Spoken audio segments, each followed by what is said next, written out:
Good afternoon. This is the Board of County Commissioners Board Work Session. It is Wednesday, December 6, 2023. It is 3:35 p.m. This session is set to go until 5 p.m. This is a hybrid meeting. We're at 3000 Pacific Avenue Southeast, room 110 for public virtual attendance. You may follow along on the Thurston County YouTube channel. I'm Carolina Mejia. I'm the chair of the board. To my right is Vice Chair Ty Menser, as well as Commissioner Emily Klaus. And to my left, we have Commissioner Gary Edwards. Commissioner Wayne Fournier is excused for this meeting, although he might be joining us via Zoom later. And today we are here to discuss the industrial land study overview. We have staff from CPAD joining us, and I will go through the introductions and then we can get started. So, go ahead. Joshua Cummings, Director of Community Planning and Economic Development, CPAD. Ashley Ryan, Community Planning Manager. Andrew Bond, Associate Planner. Go for it.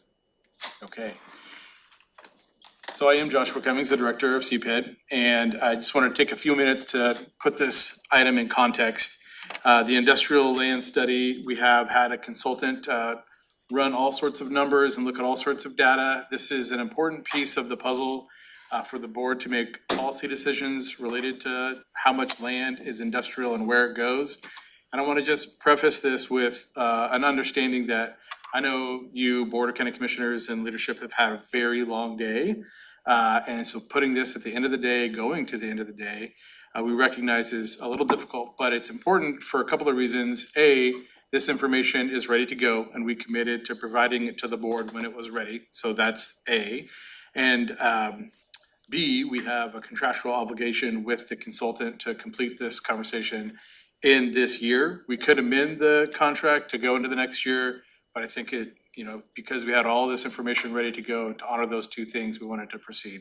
So I know it's been a long day, but I appreciate you bearing with us as we go through these data points. And I want to make sure that it's clear that these are data points. This is information. And as with information, you can do with it what you want. The policy decisions will come later, but there should be a recognition that there's something in here for everybody not to like. The building community isn't going to like some of the outcomes. The environmental community is not going to like some of the outcomes. Our staff, I think, has done a pretty darn good job of ensuring the consultant that's been working on this is sticking to the facts. And so there can be conversations about the methodology that the consultant used, or where did they get their facts, and how much land is here and how much land is there. All of that is open for discussion, and we're not looking to stifle any of that, but recognize this is a good baseline and a starting point. And overarching, the consultant will go through a review of what they found, but I want to boil it down right at the very beginning. And what you'll see in this summary is that in terms of acreage, it appears from the data that there is enough industrial land acreage, but it is so dispersed that it isn't suiting the needs of the larger tracts that would be used in developing these industrial areas. And so that's essentially the main big point. There is enough acreage, but it's too dispersed to be useful. And if you want it to be valuable, it should be sited near places that have utilities, water and sewer. So a lot of stuff, a lot of background, a lot of people looking at this. This does also feed into the conversation of having the data that we needed for the UGA potential expansion in Grand Mound. And we do think that the information that's been provided in here can support at least a part of the applications that have been provided. So that's the big set. We call that the bottom line up front. And the rest of it is just ensuring that you've got all the background and the data and the information. Anything that I missed, Ashley, in the setup?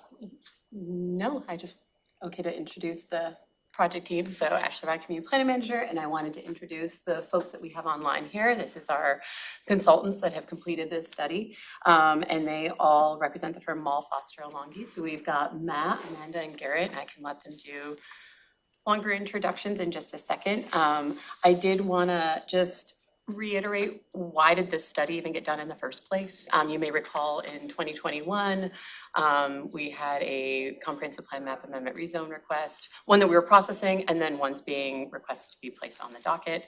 And the board received a recommendation from the Planning Commission that it would be really great to have more data to support review of these types of applications and make informed recommendations to the board, and then for the board to make those policy decisions. So this was placed on the 2022-2023 docket, and it was funded. We are happy, although it is late in the day, to finally bring it forth so that you can learn what our consultants learned throughout this process. It is a little bit longer of a presentation, so I'm going to turn it over to them, and then we hope, because we have an hour and a half to leave, quite a bit of time for discussion afterwards. And I will also speak to our consultants. We know that there's a lot of slides in your slide deck. Standard, we try to do as few slides as possible. So if you can do your best to work through those slides in a quick manner, that would be appreciated. So it's your show, consultants. When are we gonna be able to ask some questions? At what point? Do you want the information first, or? I don't know. I'm looking for clarification on some things, but I don't know exactly. I don't want to disrupt your presentation. Maybe let's get the information out on the table and see if it answers your questions. Okay. Yeah, and I think they have structured the presentation to have a few opportunities to like pause, and if there are questions, to clarify before they move on to the next section. Okay. Yeah, and frankly, I'm not against you all. If there's a question, you can ask me to pause. I'm happy to answer it, and if the answer is forthcoming, I will let you know that it is forthcoming. The meeting agenda. I'll get into introductions in a second, but I want to introduce the planning team first, and then we'll kind of get into the background and the purpose, talk about the project and the process, and the recommendations coming out of it. I will honor the request to move swiftly through these slides. It's been an amazing project, and there was a lot of amazing data to roll through and conversations that were had throughout this process. So the planning team for Mall Foster Alonji. I'm Matt Hoffman. I'm a senior planner with the company. Been involved in this industry for over 20 years and have been working throughout the state of Washington during that time. The team is rounded out with Jed Roberts, who led our GIS and data analytics. Ananda, who's on the line here, staff planner, who is instrumental in helping through the policy analysis and regulatory analysis. Garrett Augustine, who also helped through much of the data analysis, and Seth Otto was our principal planner on the project. So, as you all know, Thurston County has experienced a ton of growth recently on their industrial lands. And these trends, together with significant public interest around potential environmental, infrastructure, and land use impacts, have kind of spurred this conversation around what to do with the industrial lands in the county's portfolio. A lot of this land in the county's portfolio is kind of rural in nature, so it's an important topic to discuss. Purpose of this study is to determine whether there's adequate supply of industrial land to support future anticipated growth, as was mentioned. We looked at existing building trends, the land supply, industrial land policy and regulations, and how employment growth scenarios that we prepared could influence land use through 2045, which is your comp planning period. So the project area, hey, look at this, it's the county. We in particularly, of course, focused countywide, looked at the data countywide, but our policy focus was in the urban growth areas that are outside of the cities, and unincorporated areas that have industrially zoned land. So it was a bit of a stool that we worked through. There were three primary components. There was the employment projections, the built industrial space trends, kind of a looking back analysis, and the industrial land inventory. And these components are all used to reconcile the anticipated industrial land needs with that industrial land supply. So let's talk a little bit about industrial employment. Just for context, this slide, the chart shows kind of the top 5 industrial sector, or the top 5 employment industries in the county, and compares it to the state. And as of this data, which was spring of 2022, the county's total labor force was about 150,000 people. And since 2012, so in that 10-year period preceding, it had grown by 21%. As a comparison, the state grew by 15%. Now, as you can see, a significant portion of the county's employment is government. And you'll also note that there's no little green bar on the county, which is manufacturing. It's present in the state. That's because on total, about 5.2% of the jobs in the county are considered industrial, and that is manufacturing related jobs and transportation and warehouse related jobs. For comparison purposes, state of Washington has 11.2% of the jobs in total are industrial related. So important context. It's an important part of the county's land base and employment base, but it's not as present as statewide average.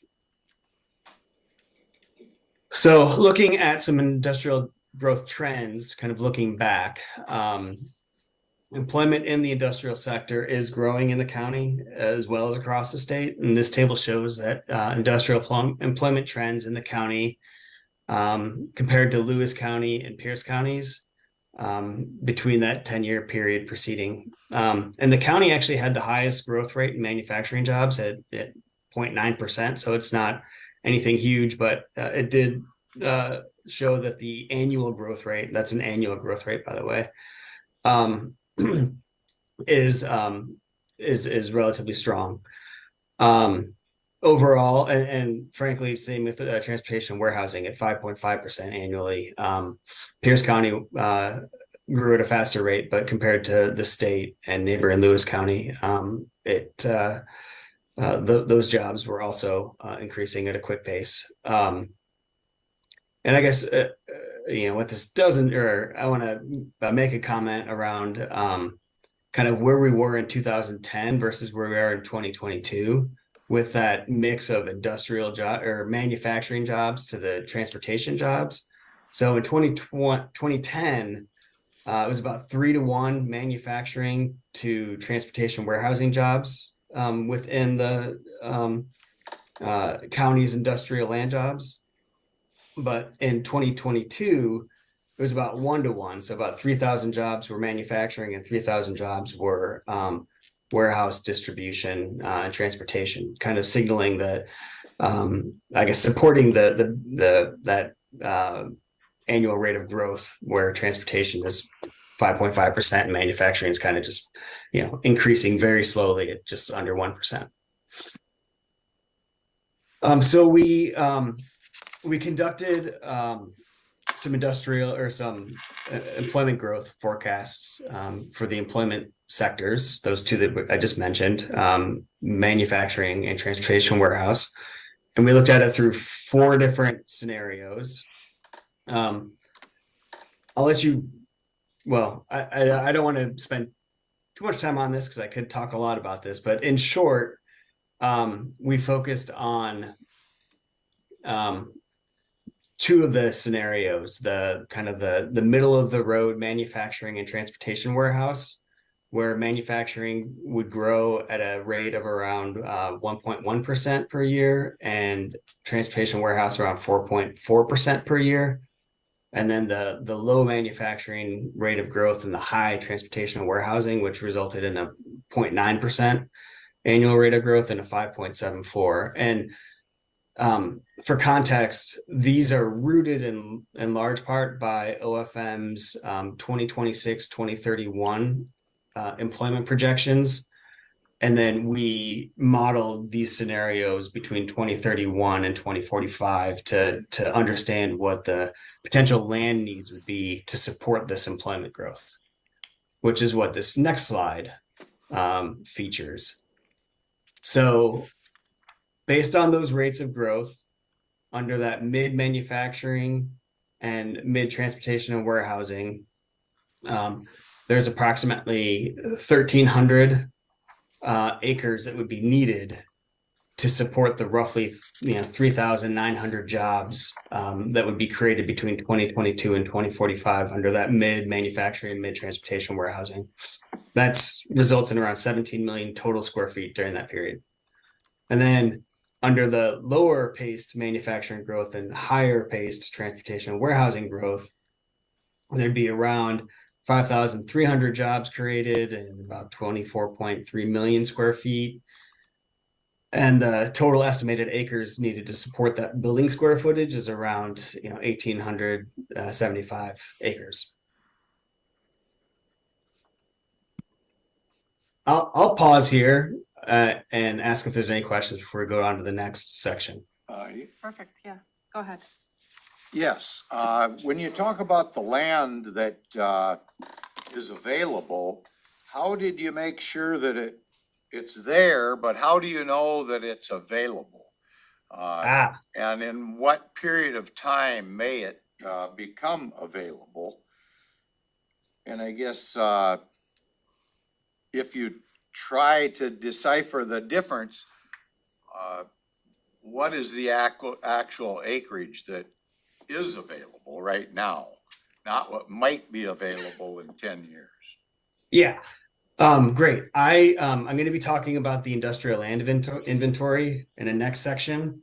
This kind of tees it up, where we're thinking. I'm framing how much land might be needed or will be needed based on these projections between 2022 and 2045. The next question is, how much land do we have? And I'll get to that in the upcoming slides, and I hope I'll be able to answer your questions in those slides. And I guess just maybe one quick follow-up on that. As you assessed some of the warehouse property potential, I guess, places like Tumwater that has the most restrictions kind of limits what is available, and how does that fit with the reality of the need? Yeah.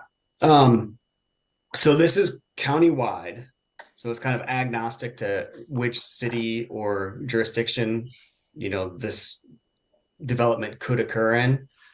You are right. City of Tumwater has square footage restrictions on its in its zoning. So some of the zones limit buildings to be under 200,000 square feet. I believe they can go over with some conditions. It can't be, with conditions. So let me jump in. The county doesn't have that. Yes. I want to try and keep us on track. That at the very beginning, Commissioner Edwards, that's where I said, you're going to get a lot of input on methodology and how did you get these numbers, and external folks saying you could have done this and you should have done that. Let's get through, we're at the need now. Let's get into what we have available, and then we can talk about the minutia of the methodology. Is that helpful? Very, very good, yes. Sounds good. Excellent. All right, let's talk a little bit about One trends. second, yeah. Sorry, Matt. Do you have any questions, Commissioner Munzer, on this section? Not this section, I'm good. I do have a question in regards to the employment growth trends and the employment needs, right? And one of the trends that we've seen in manufacturing and warehousing has been the use of going more towards automated, and of course now with the introduction of AI, we're seeing that go more into manufacturing and warehousing. And so I'm just wondering, does the estimated job growth reflect that direction that the industry is taking?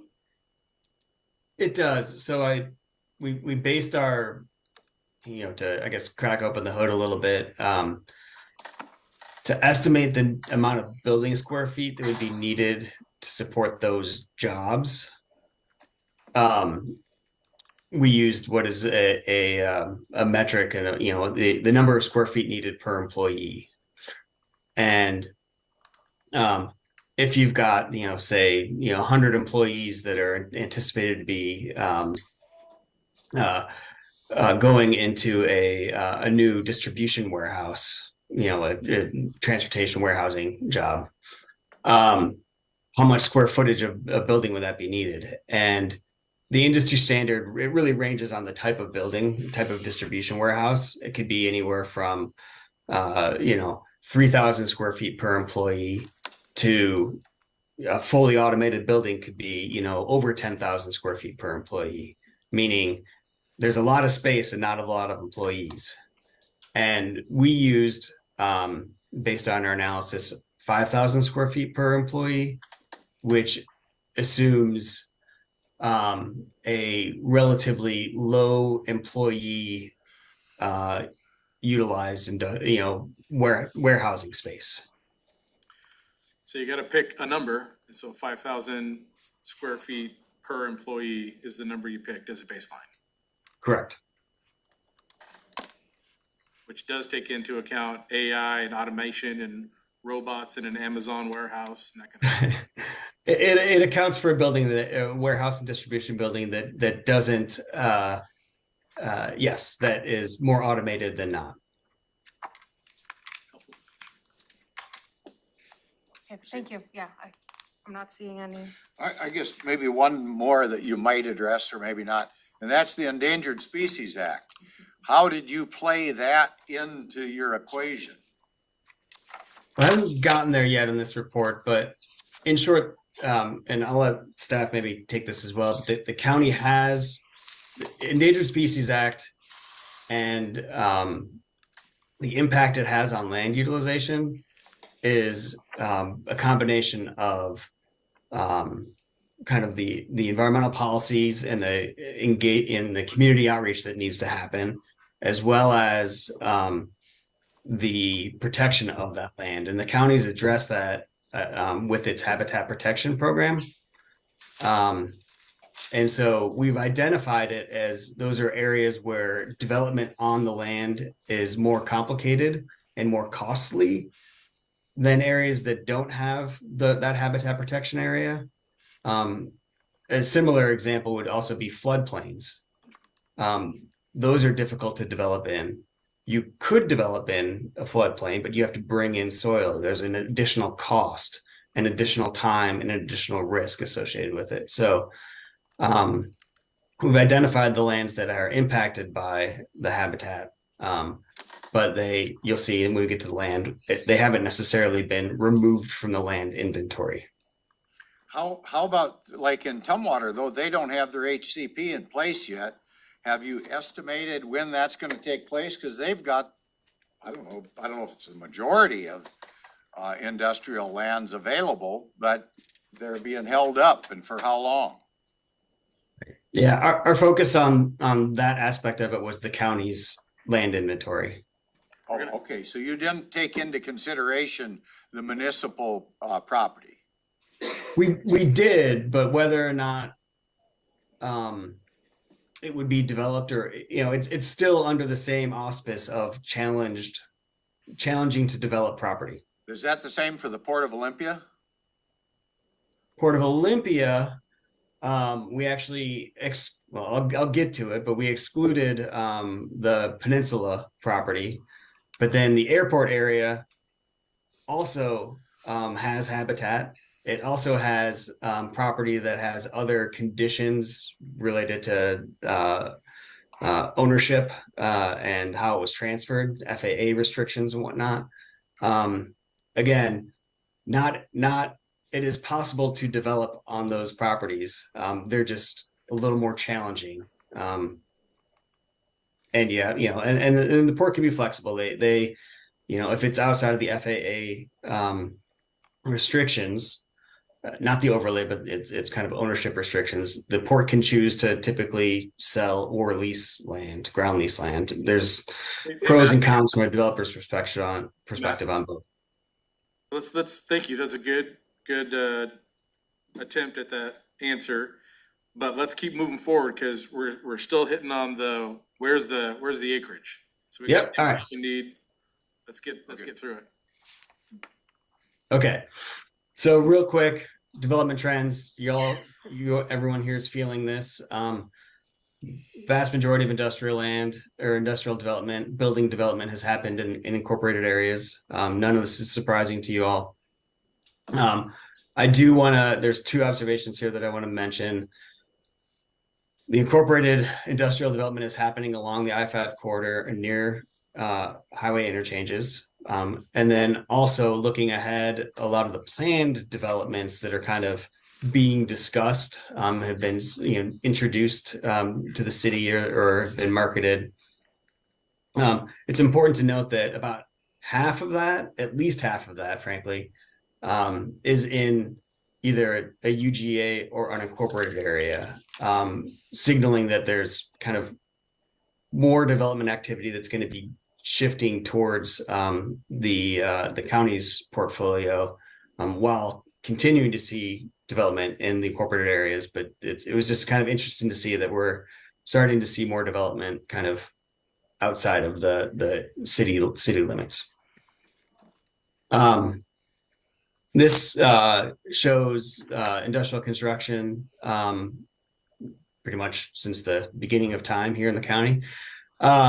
And what we've seen is leading up to 2000, there's pretty steady industrial development. And then in 2000, we got some significant deliveries of industrial space that kind of spiked the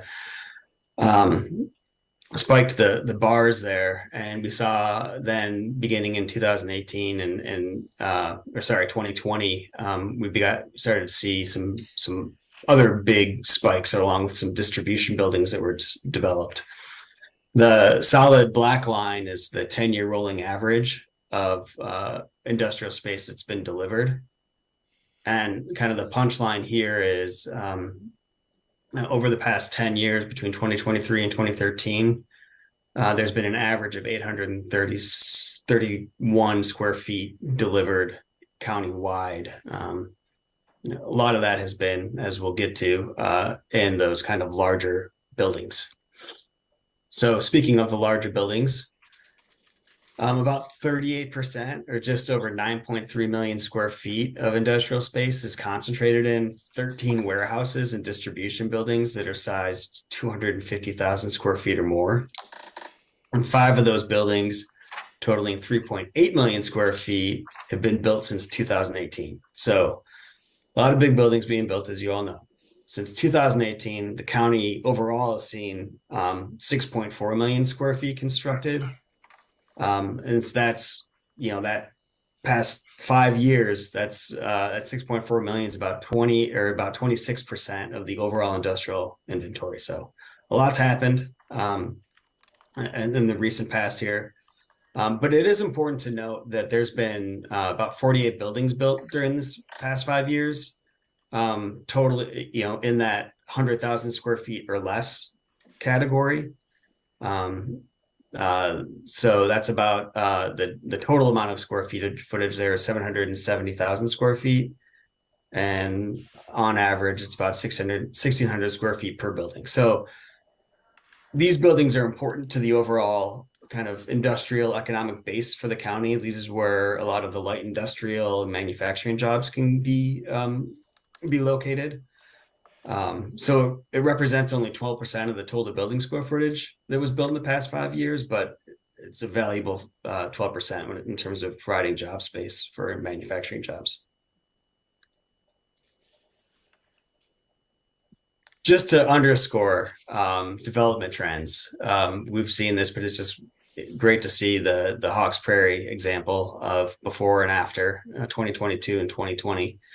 And it just illustrates if development wants to be concentrated in an area, it can happen. And along I-5 corridor, even more so. And, it was zoned, it had utilities developed to support it, and it was a welcomed land use in this area with thoughtful planning that could be done elsewhere. I like to also bring up Frederickson and Pierce County is another example of where we've got a large area. Industrial was accepted and planned for that area, and over a 20-year period, it was built out to house a range of industrial uses. So let's talk about the industrial land inventory. This is kind of how we phased it. I won't dive into this too much, but we factored in the land utilization, so were the buildings on it, factored in critical areas, we factored in kind of the ownership type and the intended uses, and then we took a closer look at access to utilities. So countywide industrially zoned land, we kind of went through the codes for each city and the county. Matt, sorry to interrupt. Can we go back one slide? Sure. I think that the center pie addresses at least a bit of Commissioner Edwards' question on did you take critical areas into account, the Habitat Conservation Plan. So you can see the Endangered Species Act would be part of that critical areas pie piece. I think actually correct me if I'm wrong, Matt, but the critical areas is really wetlands and things like that, and HCP the Habitat Conservation Plan didn't necessarily remove land Right. from being developable. But That's yes. correct. Yeah. In this case, the land that was critical areas that were removed during this phase were ones where development is effectively precluded. So floodways, streams and related buffers, steep slopes, and those related buffers, that land area was removed. Floodplains and HCP It's still in are the, in there, but they're noted as difficult to develop. How about, did you end up with a situation that differentiated between land that could be purchased versus land that needed to be leased? We did not. Uh, That's at the owner's discretion most of the time. And the typical owner profile, well, it just depends on the owner. And I think you might be alluding to ports. Some ports are willing to sell land. Port of Chehalis is an example of someone who, evaluates both scenarios. Port of Seattle does the same. okay, Matt, sorry for taking you off track. Jump back Yeah. on. Okay. Countywide punchline here, 6,550 acres of industrially zoned land. So that's the big pie. That's what we're working with. And kind of taking a closer look at that big pie, we've got three categories: developed, underutilized, and vacant. And in short, the sum of the developed and underutilized are considered our developable land. These are the areas that we want to be, that are being considered for potential development on industrial land. The underutilized, just as an FYI, are basically where the assessed building value divided by the land value is less than 1, and the building value is is less than 10,000, and then the acres has to be at least over 0.1 acre, and then vacant is it has a building or it doesn't have a building, or it has a building that's less than $10,000 in assessed value. You can see combining those two, there's 4,417 total acres. So we're kind of winnowing it down. The next, I guess, land chunk that we're going to exclude from the industrial land inventory are those that are kind of publicly owned lands that would likely preclude industrial development. So some land owned by the cities, typically used for potentially public works or those types of land uses. The utilities like Lot Wastewater Alliance, BPA, and other federal lands were also excluded. Thurston County lands were excluded. So a total of 983 acres in that category are excluded from the land inventory. So after excluding that area, we're left with, let's see, I don't have that number. I'll get to the number. We're continuing to winnow down. The next thing we looked at is the activity survey. So we initially just used the assessor data. Assessor data hadn't caught up to some of the recent development activity that's been going on in 2023 and end of 2022. And so we did a survey to make sure that that was being captured as well, because we didn't want to include any parcels that were actually developed in the developable industrial land area. So we removed those. So that's what this chart shows here. The dark areas at the end, those are the areas that we, based on our survey, removed from the industrial land set. So 290 acres were further removed from that. The green areas at the beginning of the bars, those are the kind of the developable areas. So that's the underutilized and vacant land. And then we also are kind of teeing up here that there are also some acres of land that are industrially zoned land that have some planned developments in them. Those are still in the land inventory. The only ones that have been excluded are ones that were confirmed to be developed on. Developed on or developable? Developed on. So we removed an additional 290 acres from the inventory because they had actually had development activity on them. Just real quick, how current is your material? Like Yelm's got a 600 acre parcel out there that they've recently acquired. Is that part of your mix, for an example? You said you had 983 acres or something. If that was industrially zoned land as of last spring, yes, it would be in there. Off the top of my head, I don't recall there being a 600 acre industrially zoned property in Yelm.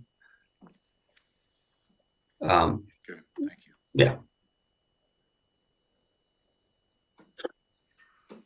So this is the punchline here. Countywide, there's approximately 2,156 acres of net developable land. That number is going to get further windowed down, but you might ask, how do we, there's almost 3,000 acres. How do we get down to 2,159? I'll get to there in a second. But of that 2,159 acres, and that's the sum of these blue bars at the end,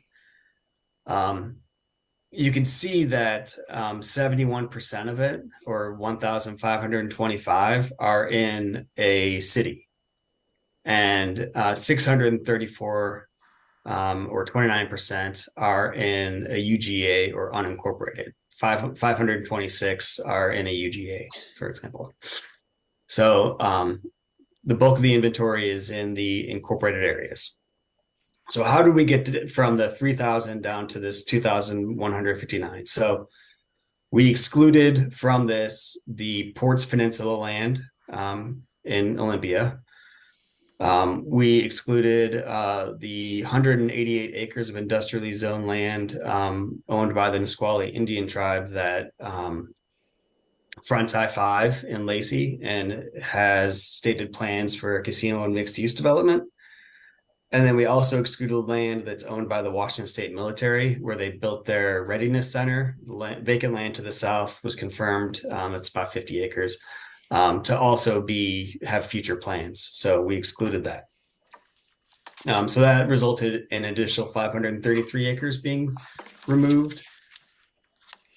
Or sorry, 457 acres from those three uses. And then bringing in the critical areas that we discussed at the beginning of this set of slides, steep slopes, related buffers, floodways, streams, related buffers, wetlands, those areas, the acreage affected by those were also excluded from the developable area.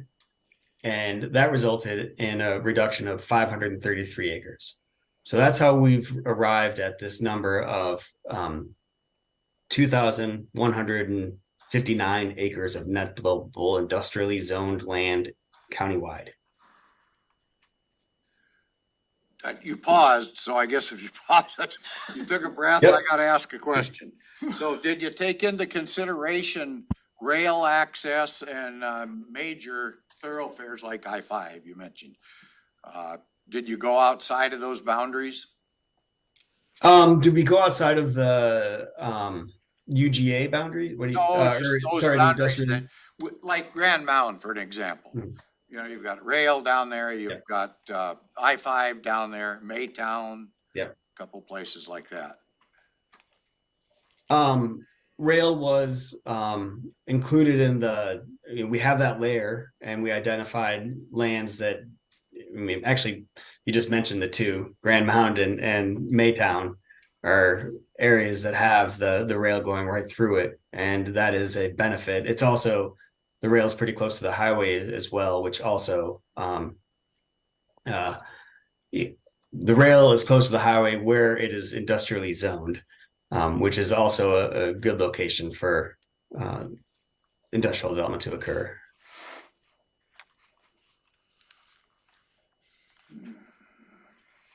Okay, keep going, reconciliation. All right, reconciliation, here we go. So to recap, employment forecast estimates a need of approximately 1,300 acres to support about 17 million square feet. Under the through 2045, between 2022 and 2045. So I'll get to that in a second. That's under the mid scenario, and under the low manufacturing, high transportation warehouse scenario, there'd be a need for about 1,876 acres through between 2022 and 2045.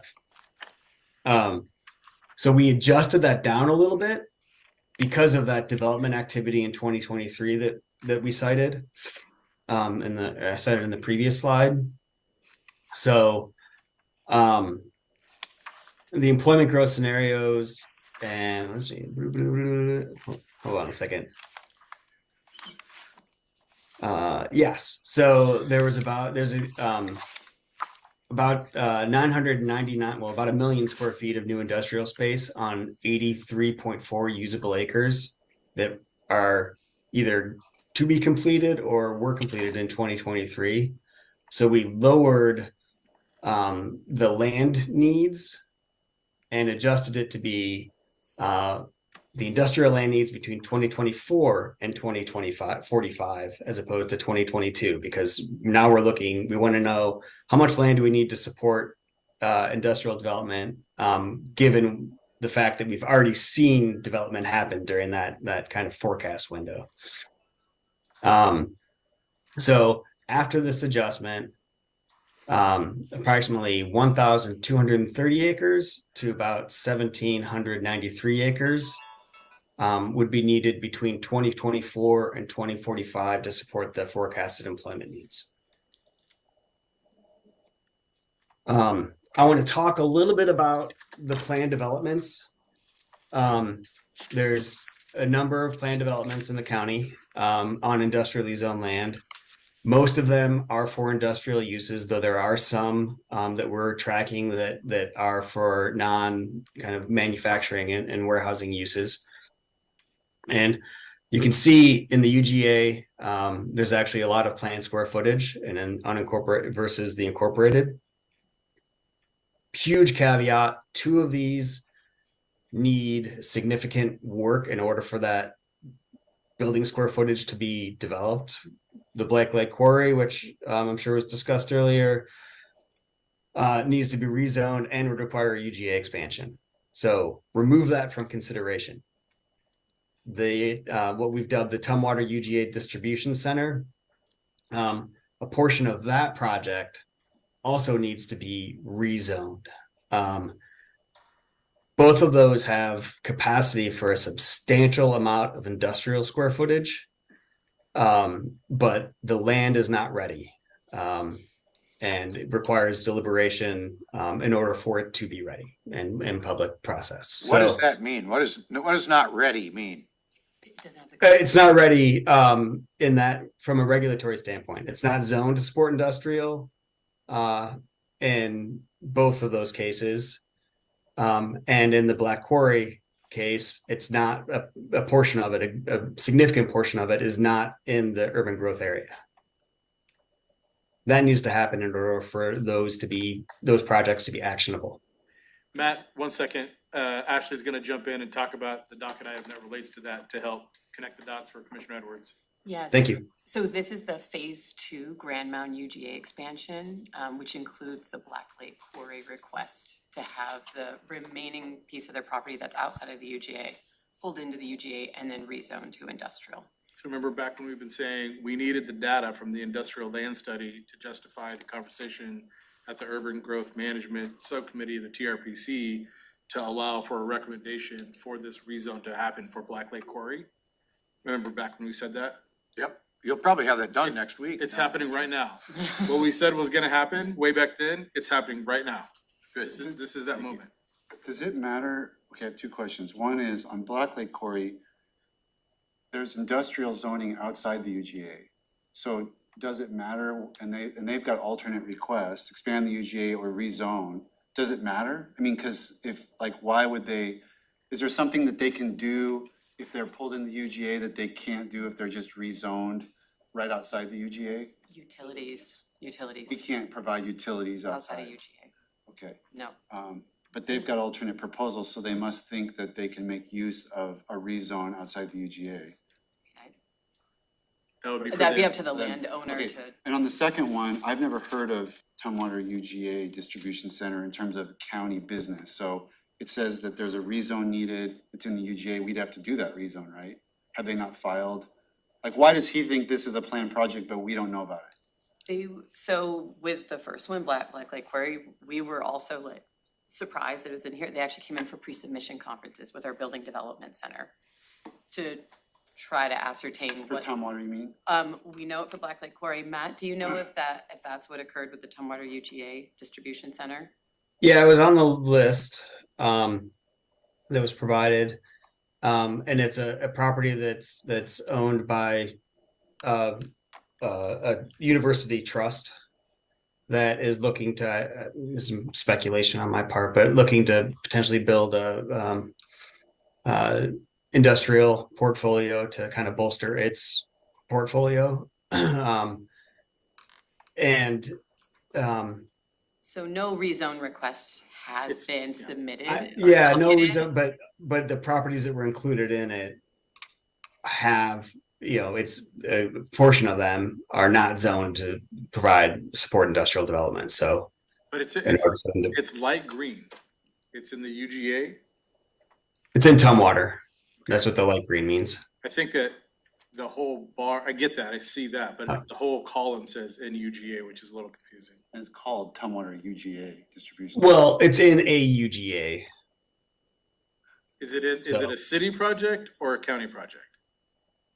It's a county project because it's in a UGA, meaning it's not in an incorporated area. So it's not in the city of Tumwater or city of Lacey or wherever, And it's but just it's not, in a UGA that is in the county's jurisdiction. and it's just not far enough along that the board has seen the rezone request yet.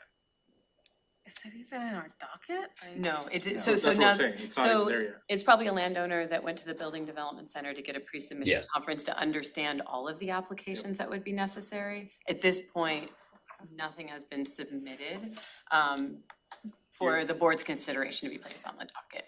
But what the consultant did was really, they tried to get the most up-to-date information possible about, what are people out there planning or what are landowners thinking about doing with land? And this is just a snapshot of inquiries that landowners have submitted for industrial development. So it looks like you might be seeing into the future a little bit with the Tumwater UGA Distribution Center.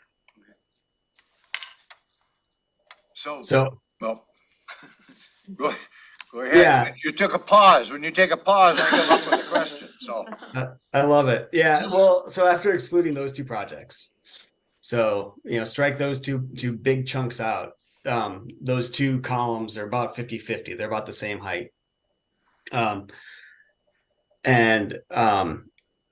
The remaining total square footage is 2.9 million square feet, and it's on 224 developable acres. So strike out those two. You've got 2.9 million square feet that could be developed on 224 acres And by the way, there's an additional 32 acres that don't have industrial land uses planned for them, but they would be built on. You know, I think there's like a dentist's office as one example, mini warehouse.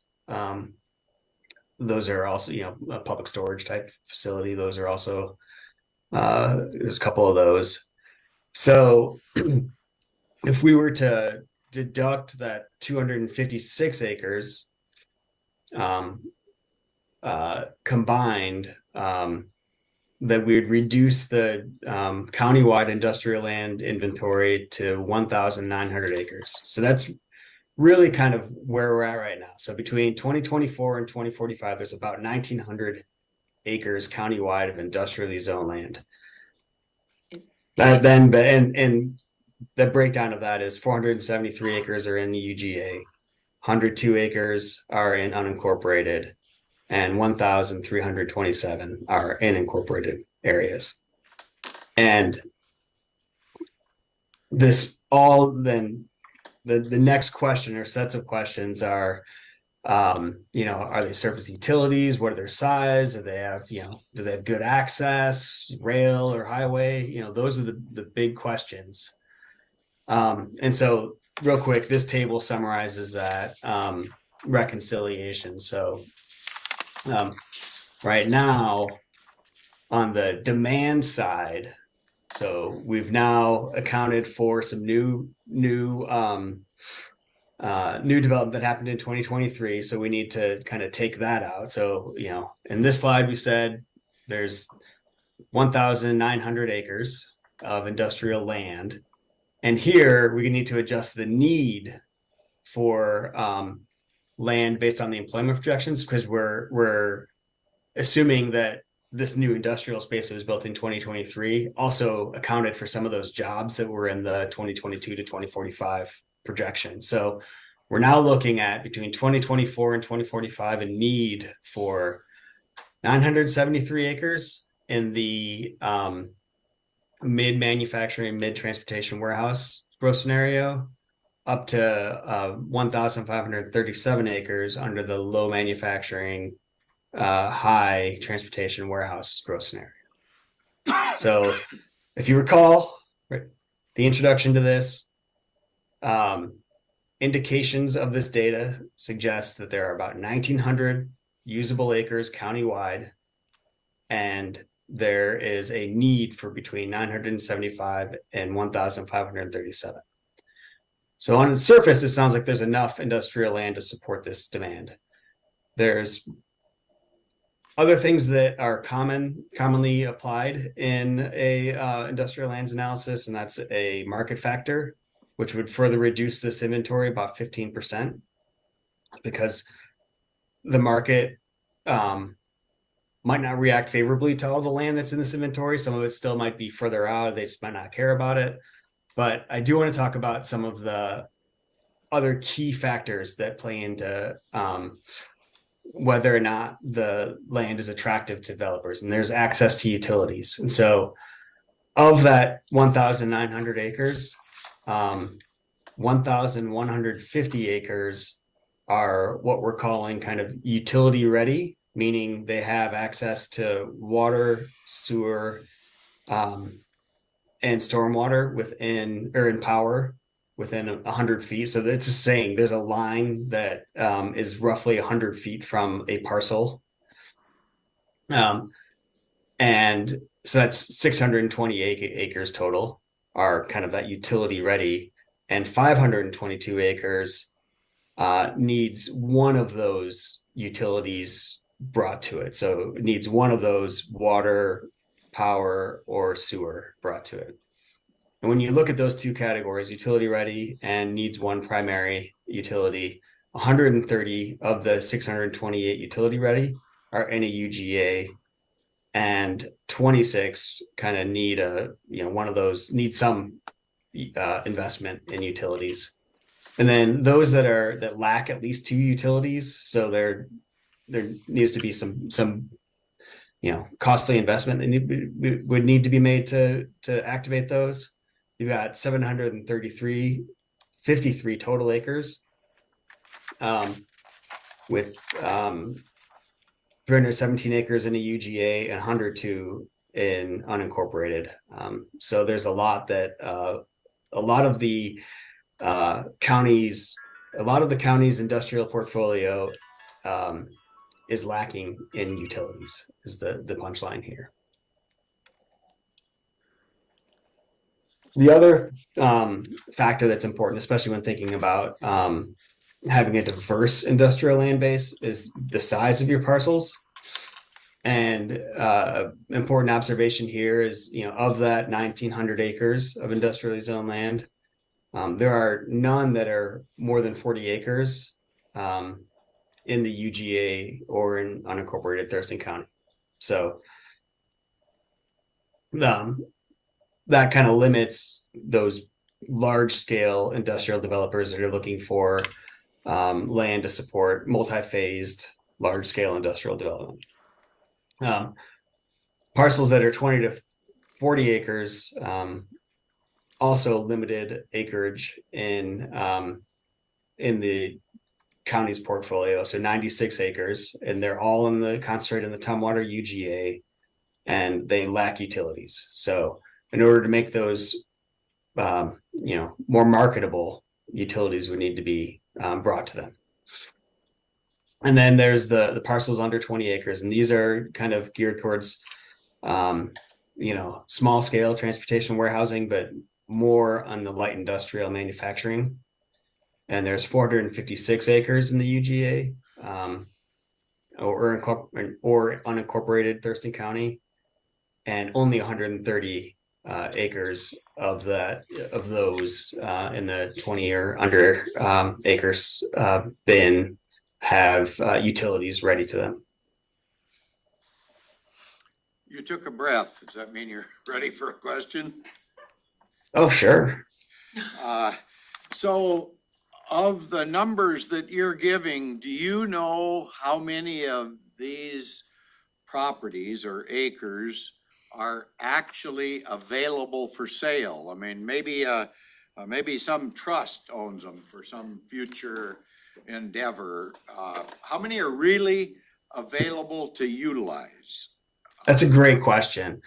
Given the planning horizon, we didn't really dive into the ownership profile.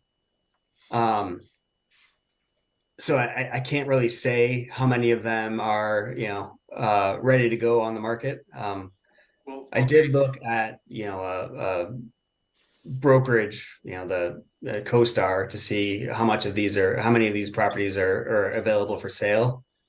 And I saw a number of them with some planned developments on them. So Kaufman's got a couple of parcels that are available for sale, say, for example. But I've already flagged them in the planned because they've identified a concept on that property. So Matt, you're getting pretty close. Do you wanna? Yeah. Was there more, Commissioner? yeah, there is more. So Because I remember, guess this is setting the table. We're not going down that's that. fine. But if you don't really know what's available, how can you say whether it's through restrictions or maybe it's not ever coming up for sale or it's not coming up for sale until 50 years from now? I don't know. If you don't have those metrics to put in your equation, how can you really say you have X number of acres, or the county has X number of Well, acres? We're not saying it's available. We're saying it's industrially zoned developable land. But we could change some of that zoning to make a possibility exist, don't we? Yes. So and can I ask, when you said, and I sorry if you already covered this, but when you were defining developable, like, we know there's that situation in Grand Mound where some of our industrially zoned land was formerly mined, and so it's like a lake, and it's really, were you able to take that out through something that you feel, some filter you applied, or is that still included as developable? It's called out in the report. It's included as developable still, but it falls under that category of challenged. There's a reclamation process that has to occur. Was that Matt? Was that the significant- blue? Was that the bar graph with the blue and white hash marks? Where is it called out as No, challenged? that remained, that land inventory has always remained Okay. throughout the process here. It's still in the developable land. But if you're to further go through this, you could probably pluck off some of those to say, but I mean, who's to say? I'm just thinking there's been 2 recent industrial developments on formerly mined land in Pierce County. And so between now and 2045, removing that, this is why we left it in, removing that from the inventory, I don't think is accurate because it could be developed in the next 20 years. Got it. Okay. I guess maybe just one quick follow-up. You mentioned earlier in your presentation that there's certain property that maybe is prone to flooding. And you mentioned that there would be additional cost by filling, but I can't imagine even getting a permit to do the filling with our critical areas and such. So did you take that into consideration as a possibility? Yeah, so the flood plain versus floodway discussion.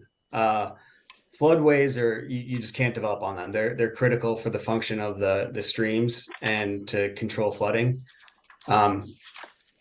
Floodplains, there's a process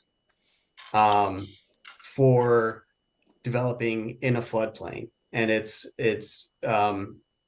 best available science driven by the jurisdiction, the zoning jurisdiction, or the permitting jurisdiction. And I don't really want to get into the details of like how you need to bring in enough soil to the terms of art are escaping me. The short of the long there is you can bring in fill soil on the building footprints, so they're out of the floodplain, the base elevation, and the roads to the property have to be out of the base elevation to ensure that those aren't being flooded. There's a cost and a process to develop in a floodplain, and there's examples all up and down the I-5 corridor of properties that are in floodplains that have been developed, and a lot that the majority have not been developed on. Good But job, they Matt. can be. That's good. Excellent. Let's keep going. We're almost there. Okay. All right. So, well, I pretty much already said the punchline here. There's supply for the demand, but it's really important. We're pretty close to, there's 1,900 acres of developable industrial land. Note that 1,150 of those have good access to utilities, and only 156 of those are in the UGA. So that alone kind of whittles down your kind of near to midterm land availability. You've got demand for between 973 and 1,500 acres to support the projected employment demand. And I think this is probably the most important point that needs to be made is it's really important for there to be elasticity in your supply. There needs to be choice, and having a 1-to-1, or there needs to be a cushion in your amount of land that's available and what your projected need is. Then it needs to provide for choice in the market, and choice in the market. So like I said, there's the market factor that typically is applied. It's around anywhere from 10 to 25%. That would further reduce that 1,900 acres, but you're still over your projected need, so to speak. Okay, Matt, I think we got there. I'm gonna pass it back to the chair so we can talk about some questions. Just one quick question on that, Matt. Commissioner Roberts. If you, it seemed to me, listening to everything you just said in that last section, that there kind of needs to be two kinds of cushions. One cushion to account for what Commissioner Edwards said, which is that you don't actually have complete data on what's up for sale or what's available, or, you know, some of the land that just won't actually be able to be used. And then a second cushion for what you just talked about with choice, certain kinds of land might work for certain types of businesses, not other, you need a little bit of that flexibility. So it seems like if you're at 1-for-1, you're missing two kinds of cushions that you need in the elasticity to make it workable. Is that correct? Yeah, I what you described are kind of the same buckets, Okay, which is, but I'll add a second one. You need that elasticity because some of the land may never go up for sale, right. like is being said, or it just, you know, because of the landowner, they just don't have an interest in selling, or maybe no one's interested in it. And that kind of bleeds into that second bucket. Well, why is no one interested in it? That could fall under it's too costly to build on because of what we were talking about, the floodplain and bringing in soil. There's also a cost to developing in critical habitat that the county has set up. That could also preclude development. And so a developer might say, well, I'll just go somewhere else. I was thinking of it like from the perspective of the developer, I can't get it, or I don't want it for some legitimate reason. And those to me were the two cushions I was talking about. Correct. Okay, You said okay, right? yep. I took a breath. Go ahead. As just a follow-up on Commissioner Mentzer's question, of the 1,150 acres, Mhm. assuming that they're all for sale, they're not restricted, all the other things, how many of those 1,150 are in close proximity to adequate transportation and utilities? Well, they're either have proximity to all three or need some support with one of them.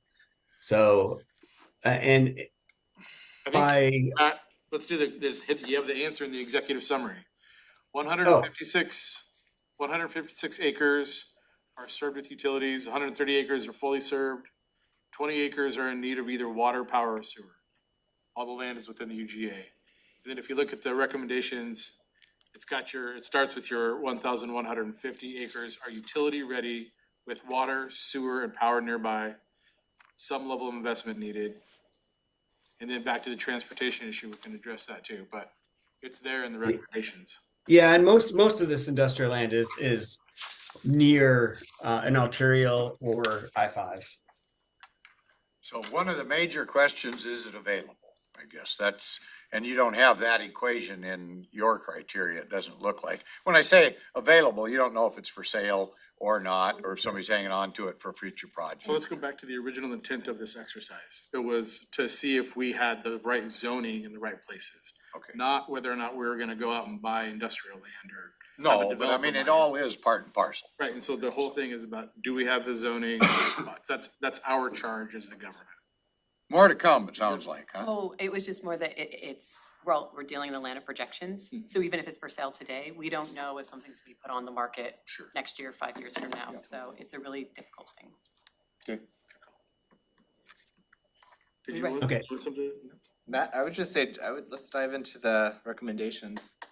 We only Yeah, I'll flip through these. Some of them are softer than others, but really these are just excerpts from the recommendations that are in the report.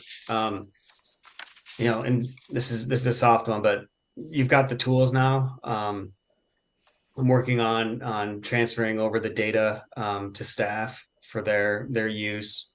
But industrial land management, just make sure you know what you have, what's ready, where the gaps are in service, where you've already got great layers with that we utilize with the habitat.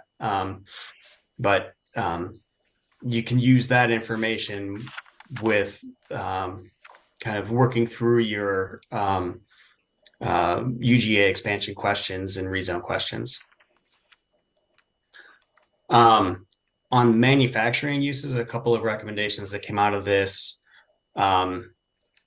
We were kind of focused a little bit on making sure that manufacturing, you want to help the quote unquote little guys, and strengthening economic development programs so you can organically grow companies from within. So we'll just call it, manufacturing, industry, gardening. But another idea that we kind of went on a little further in the text itself is, equity oriented economic development policies to support some of these early stage manufacturing companies. And, we introduced the idea of, a group that could do this, and it's been really effective in areas like Spokane or public development authorities in concentrated areas. They're kind of stewards, they're the gardeners, so to speak, of those industrial lands.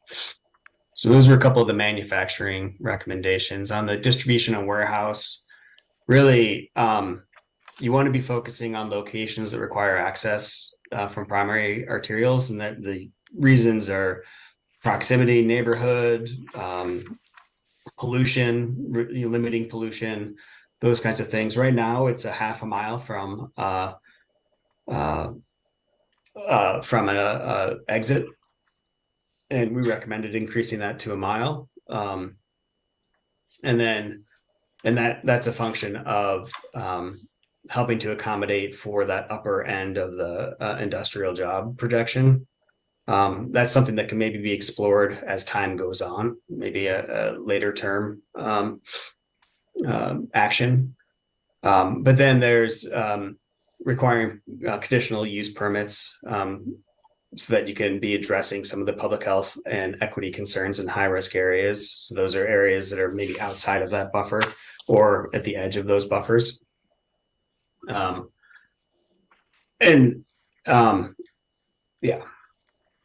Then when it comes to UGA expansion, it's really just, again, these are just excerpts from what's in the report. So, and I don't want to read these word for word, but it's really, again, you're doing a great job with considering the environmental community factors.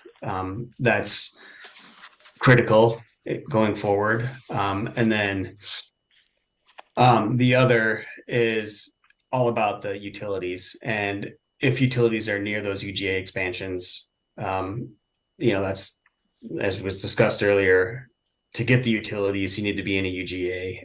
And it's really a question of making sure that you have proximity to existing utilities, so it's not too costly to extend it, and that it's a logical area relative to your other policies to extend it into those areas.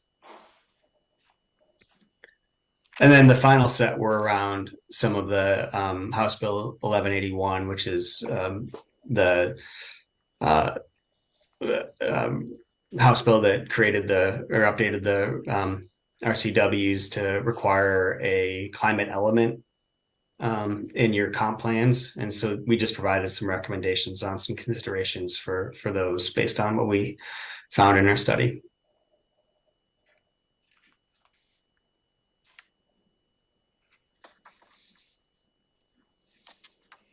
Does anyone have any questions? So it's 4:48.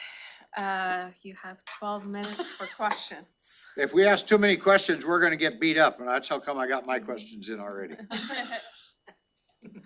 Okay, any additional questions? I'm gonna ask a quick question of staff, and I kind of know the answer because we talked right before this briefing, but I wanted my seatmates to hear, because when I gave my report to you about the UGM subcommittee meeting, I said that we delayed decision of that subcommittee on the external Grand Mountain projects, some to get housing data and some to get this study. And I've been told by staff that because we have this study now, they're gonna be able to present information from this relevant to those. And we have a meeting set, I believe, the afternoon of December 20th. And I was gonna ask that a memo be prepared or something, so that, I didn't know you guys would be that, able to turn that around. I wanted to make sure the other members of the subcommittee who are municipal representatives that may not care about a lot of this, or they probably will actually. It's actually pretty relevant to them as well, but I was thinking that, there might be a subset of information in here that they would wanna know before they cast a vote on those projects. And if you guys are able to orally present that or create something, a one pager, or I don't know, something that would allow them to feel like they have got a concise set of information that from this report that bears on that. That's what I wanted to see, and you guys said that that's gonna be the plan, Yep, it's already been submitted. So we have a memo, a presentation, already done and from this. based on the Will industrial. we see that? And yeah, I'll need to see that First. because I'll have to be representing the county's position at that meeting. Yep. We want to have this conversation Yep. and then all that. Yep, and TRPC, because they host the UGM subcommittee, they send out the information because they're gonna compile it with all the other items on the agenda. If Okay. you want us to send it to you separately when it's ready. When I get it, if you could send it to the rest of the board, then they can give me any feedback that they have, because I'll be the one representing us collectively at that meeting. We can send our portion directly to the commissioners for your review. And I will just note that the information go to the UGM subcommittee does not include the environmental review, which is an outstanding piece that will have to be completed to meet GMA requirements. Will that include the unknowns? And maybe the unknowns are certain restrictions on property, maybe whether the property is truly available or not, that we, because we just don't know. So I don't think it's really complete until we know how many acres are really available. So are you referring back to the UGM topic or just this Well, topic in yeah, the general? UGA topic and the ownership and is it owned by some trust or some group that's got a long-range plan, so it's really not available. Even though the report says it's available, I'd like to know what's really available. It doesn't say available, it says developable. That's what the Right, report but says. we should kinda know what's available. I don't That's- say we have to know that, I'm not asking for an assignment, work assignment. Let me jump in there because, this is actually on my list to talk to Josh about, and you guys being here is perfect. If you go back to the original UGM meeting, what was it, July or June or, I don't know, sometime, 6 months ago, there were three things that the subcommittee asked for. One was this, one was housing information, you told me that there's update on that. And the third was, this came from Councilmember Swarthout from Tumwater, said, Commissioner Edwards' question, is there any way to know what's actually available? And Caitlin was like, Caitlin Nelson, who is our staffer, said, yeah, we could provide some kind of informal assessment of that. I kind of raised my eyebrows when she said that because I was like, how exactly is she gonna go about doing that? But she promised it, and I'm just wondering, is that something that's coming to the UGM? So subcommittee? the question that we're answering is essentially why, we're trying to answer is why haven't some of these other existing industrially zoned parcels not been developed? So, You'll have some input on that. yep, we have that as well. And sorry, go ahead. No, that's great, and again, if there's a summary of that, or maybe you can just talk to me about it, I'd like to kind of have an understanding of what's gonna be presented before the meeting. I want to just touch on a key point, and I think it had been discussed a little bit earlier today in other sessions that Ashley just mentioned. So the data, we can say will support the UGM's move on the potential rezone. That's what we'll say in that. But the next big pieces are the environmental review. And we as staff and as the county don't have any budget to do or contract that environmental review at this time. We recognize that we have a budget request in and you're still in deliberations. And so we just want to make sure that it's clear that whatever we can do to support the board and recommendations and considerations, we're here and available. You have some budget, you just said it might not be adequate. Well, we do have a scope, so we have already worked out a scope with a consultant. It is 100,000 without special studies is what has been scoped for the three phases of environmental review required under the Growth Management Act. For all projects, or we talk, It's for the UGA expansion, so they look at it cumulatively, and that's one of the requirements is to look at it cumulatively. So it would be all the requests. And that was B 3601, the budget request, and it states in there specifically environmental review for ground mount sub-area rezone. is that scope that you just mentioned, is that something new that we just got our hands on? We were working on it as we were going through the budget It seemed like in process. like August, September, I thought We didn't have it. We didn't have We that. didn't have it it then. was like saying we were working on the Nope, mechanics. So this is new information that we need that much money to do this? to do that without any special studies. So if through that process, they say we need additional studies, that number does not include it. That's part of this full scoping of the environmental impact statement. And we knew this was a board priority, which is why we put that budget request in. It wasn't communicated during the budget that those dots were not connected. I mean, we need $75,000 to do professional service for CPED docket items. It was not, this is the minimum amount to do your top priority that's held over from 2023, the Grand Mound. Those dots were not connected. We provided in the request. We had a discussion, we were all We sitting can here, have this conversation offline. so we have an issue with that. Yes. Good presentation. Thank you to the consultant. Anything more to add? Other than thank you very much for your time and I'm always available for further questions. And we know there was a lot of hard work that was put into this, so thank you to you and your team. And thank you to the tools that you developed that we'll be able to use going forward as well. It's going to be impactful for our community. Thank you so much. Have a good evening, everyone. Thank you. It is 4:55. We are adjourned.